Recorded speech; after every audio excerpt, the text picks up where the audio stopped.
Dear Nandan and Rohini, it's a great pleasure to see you both, especially together. And on behalf of the Center for Strategic Philanthropy, thank you for making the time to speak with me. I greatly appreciate it.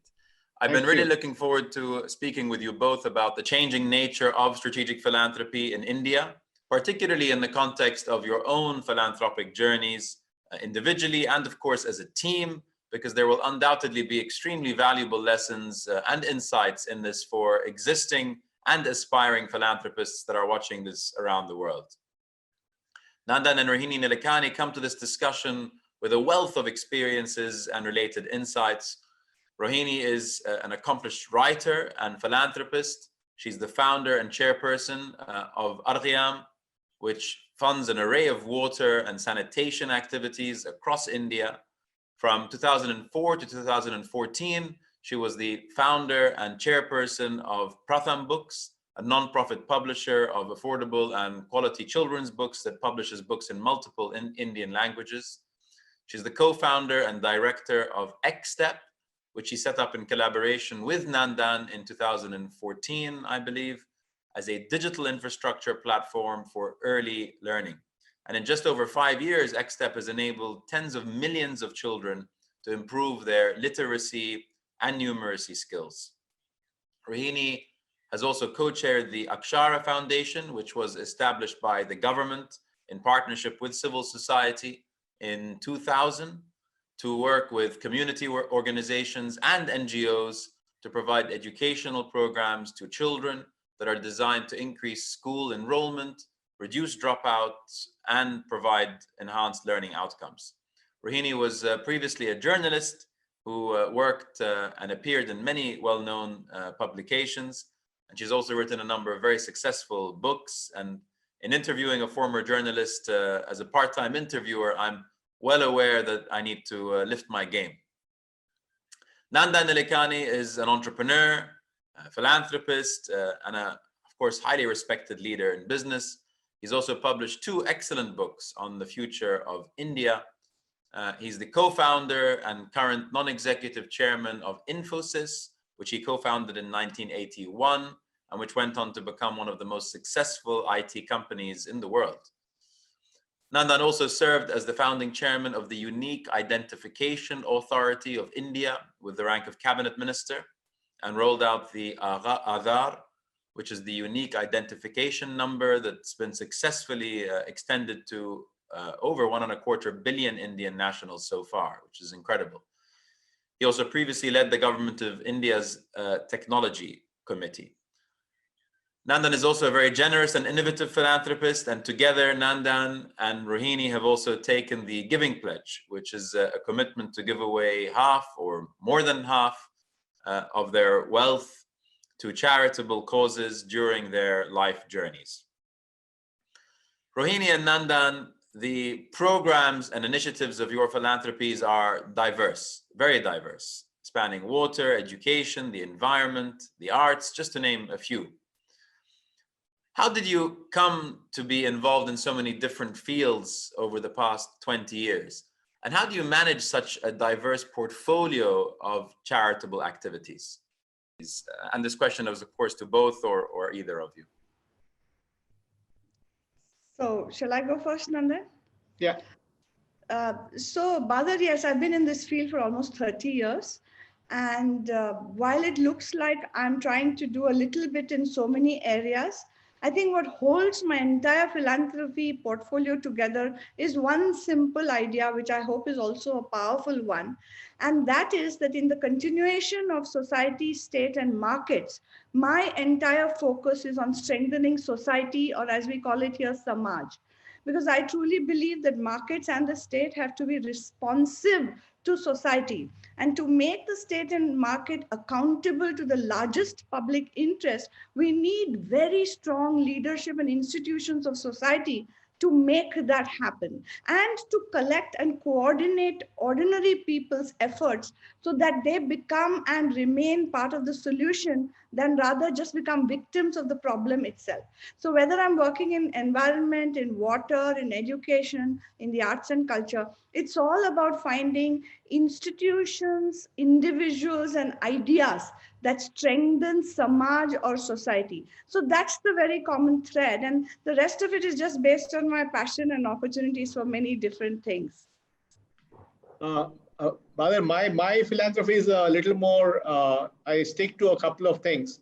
One is, of course, education, and Step is the biggest of that. I also support many institutions. I've been co-founder of an institution called the Indian Institute of Human Settlements, which is trying to set up a university for sustainable urbanization in India. I've founded and supported eGov Foundation, which is building a tech platform for Indian cities so that they can use technology to move forward. I'm also the president of NCAER, which is India's preeminent economic think tank, which I've also funded quite a bit. So I tend to focus on education and where tech is a multiplier effect. These are my focus areas. And are there any common or universal principles that you seek to apply in your philanthropic efforts across all of these different areas? Are there some golden rules that underpin your personal approach to philanthropy and the way in which you invest philanthropic capital and perhaps even track impact over time?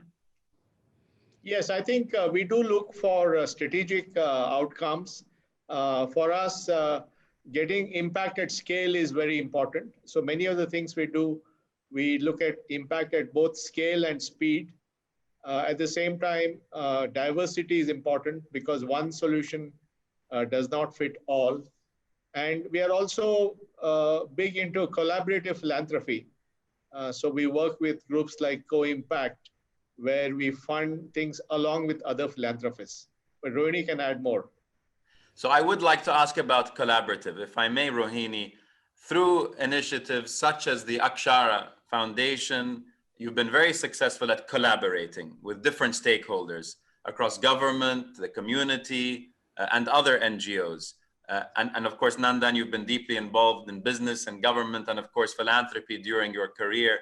For the aspiring philanthropists that are watching this, especially from the so-called emerging markets, where in some cases formal collaborative mechanisms are undeveloped, what have you found to be the keys to creating successful collaborations between business, government, and the social sector within India, but also internationally, as you mentioned, opportunities like the Co-Impact? Right. So right from the beginning, of course, it is patently obvious to all of us that you cannot solve issues in silos. There's just no question of it. And as Nandan said, if you're interested in having impact at the scale of the problem, right, not just in a much smaller way, then you have to work with Samaj, Bazaar, Sarkar, state, society and markets. So it was obvious that we needed to. And there are some areas, Badr, which are frankly morally undeniable, such as education, in which, unlike say human rights or something very much more political, so starting in issues that are common to everybody's welfare, it's kind of easy to draw in the state because it is their mandate to provide basic services. And we have found governments have been pretty open to coming in as partners and helping them reach what I call the first mile, which is not really the last mile, but the first mile, which governments find hard to reach. So from the beginning, we have found it relatively easy. Of course, there are setbacks, but you find the champions inside government. You very clearly articulate the common goals. You communicate around those, and it's kind of easy. And markets too. In India, markets by law have to, once they have profits, to share it back with society through our corporate social responsibility laws. So they are very eager to participate.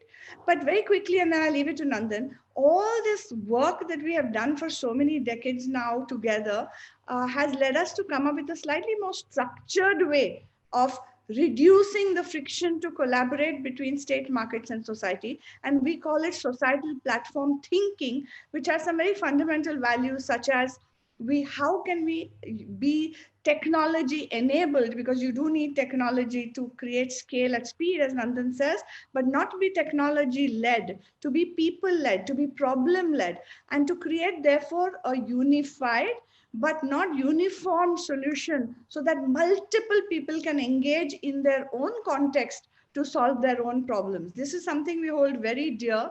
And then you find that when you do that, the government can come in, markets can come in, civil society can thrive, and individuals can also find a way to build back agency. That's what you're trying to achieve.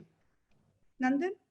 Yeah, no, I think some of the philosophies that underpin both our work is how do we increase access to services like what Rohini is doing in water? How do we increase access to opportunity like education? Because we think that particularly those of us who live in countries like India, where there's still a large number of people who are not able to participate formally in the economy due to lack of education or lack of access, how do we bring them into the fold and give them a sort of way to improve their lives? So a lot of our work is sort of, those are the underpinnings of that, are in that work. India, like most parts of the world, has been severely impacted by the ramifications of COVID-19. What long-term consequences do you think that the pandemic will have, not just in India, but also around the world, on the social sector? Do you think that it might change the way that people and even governments think of the role of private philanthropy in responding to complex challenges, and perhaps the ways that philanthropists seek to affect change in their communities? Well, let me start by saying that definitely this has been a big blow in terms of pushing people back into poverty. And we think many of the gains of the last few years are actually getting unwound as people are with lack of jobs, lack of income are getting pushed back. So I think what it tells us is that if we really want to achieve our SDG goals by 2030, we have to work even harder, even faster, even more at scale to make up for what it has meant in terms of progress. At the same time, I think the very nature of this impact, the magnitude, has made everybody much more receptive and flexible to new ideas and innovations. And Rohini will talk about maybe about Diksha and how, thanks to in some sense, because of the pandemic, there's been an acceleration of adoption of many of the work that you have done. So that is something which I think is happening now. Yeah, no, Nandan is quite right. It's been devastating, the impact, and it will unfold as in time to come.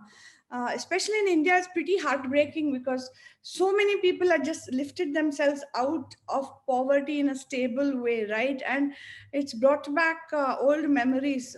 But you asked about the role of philanthropy, and I think that's going to get a big boost because we do need private philanthropy to try out a lot more things now and underwrite a lot of risk so that the next time, and there will be a next time, whether it's climate change related stuff, another pandemic, we are much better prepared. So who else can invest in some of these, look at what happened in the last 9 months, figure out what worked where in the world, do rapid studies, do some scoping, then support institutions who will be able to come together for a rapid response next time around. So the role of, because government is too busy right now to do this, private philanthropy has the space, the time, and the resources to do it. So that's one thing in terms of COVID and philanthropy.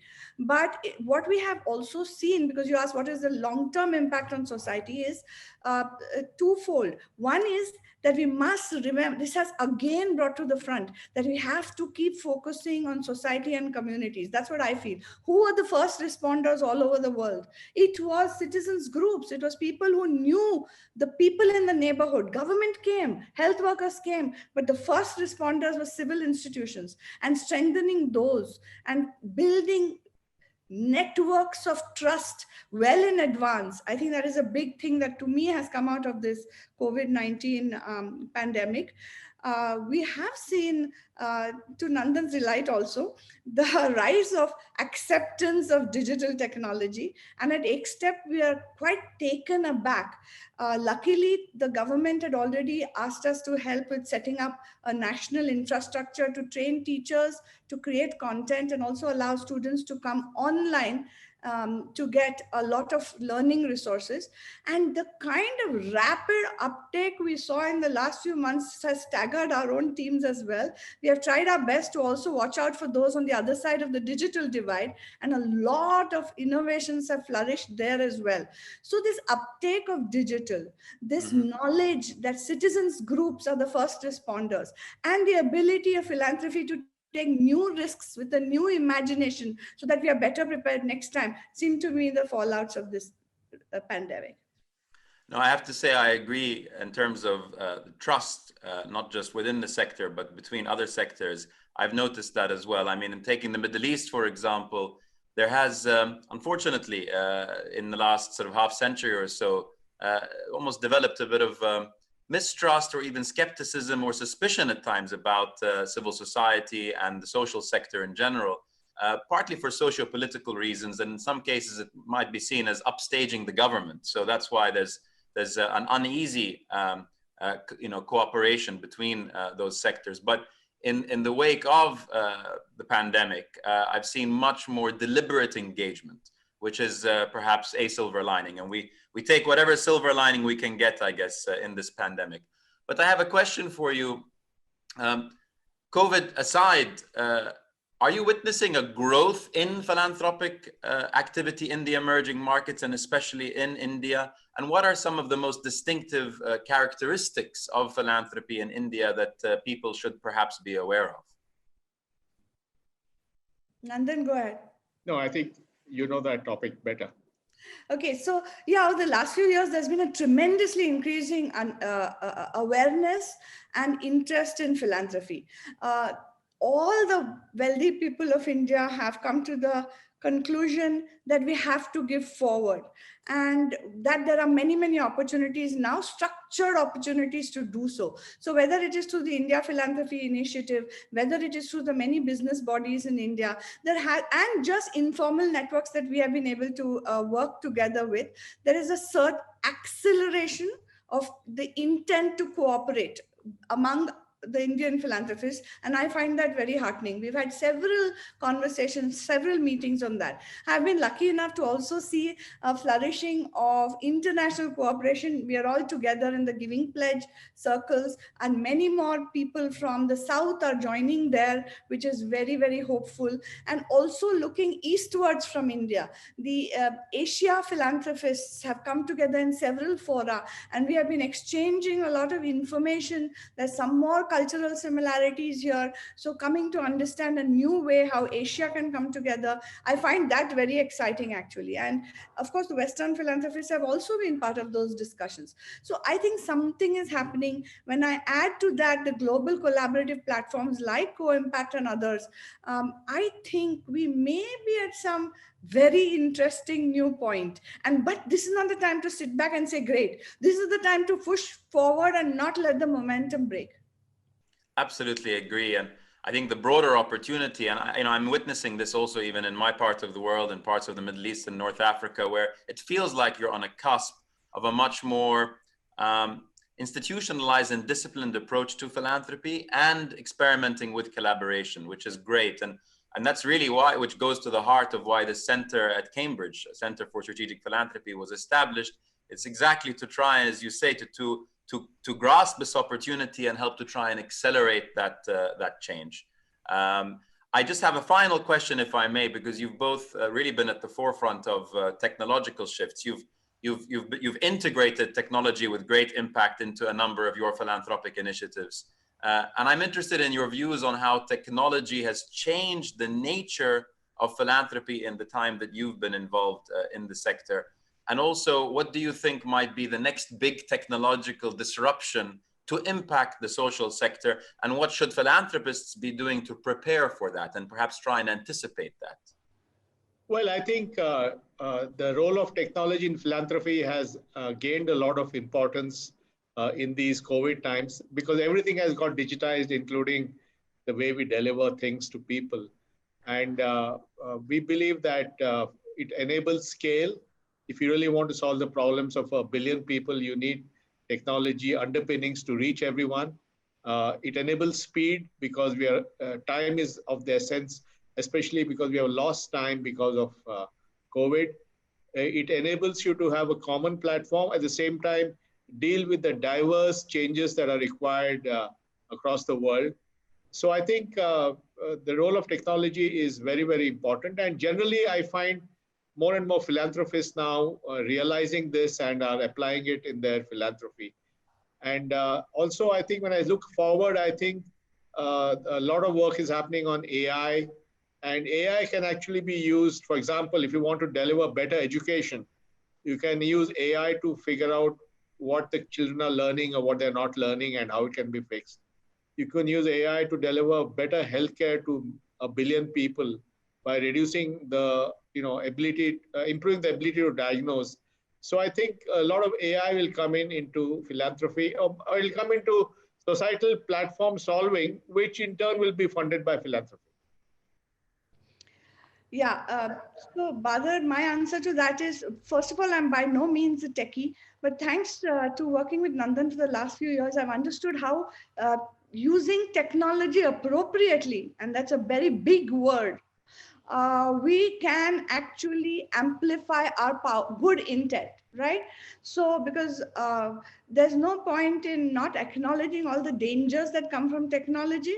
So how you do it, taking the power of your intent and building a grammar around that intent through good technologies is a very important thing. And for that, I think philanthropists need to now start thinking about how they will support civil society with more technology tools to be able to participate fully in the digital age. Civil society institutions, especially in India and some around the world, have been a little technophobic, thinking that technology and power get woven too intricately against the interests of the masses. But I feel it is a very important thing for them to participate fully in the digital age and democratize the digital age, so that whatever problems we have to solve about technology can be solved together, but not by shunning technology, by accepting the digital age and improving the way technology serves society. So for philanthropy, it's a very important thing to understand how to support civil society institutions to be technology enabled, but not technology led. And some investments are required in this. So it's a super opportunity, because me, the non-techie, is converting to say, good technologies will amplify good intent, and we have to use them. Beautifully said. Rohini and Nandan, you are both an inspiration, certainly to me, and undoubtedly to so many who are at the start of their philanthropic journeys, seeking optimal ways really to engage and deploy capital to help address the numerous challenges that our communities around the world face. It's always great to hear from you directly on what motivates you to do the amazing work that you continue to do. And I very much look forward to doing so again and speaking to you again in the hopefully not too distant future, and perhaps with a bit of luck in person. Thank you again. Thank you, Badr. Likewise, we are very inspired by your work as well. Thank you for what you do, and all the best for the center. Thank you so much. Thank you.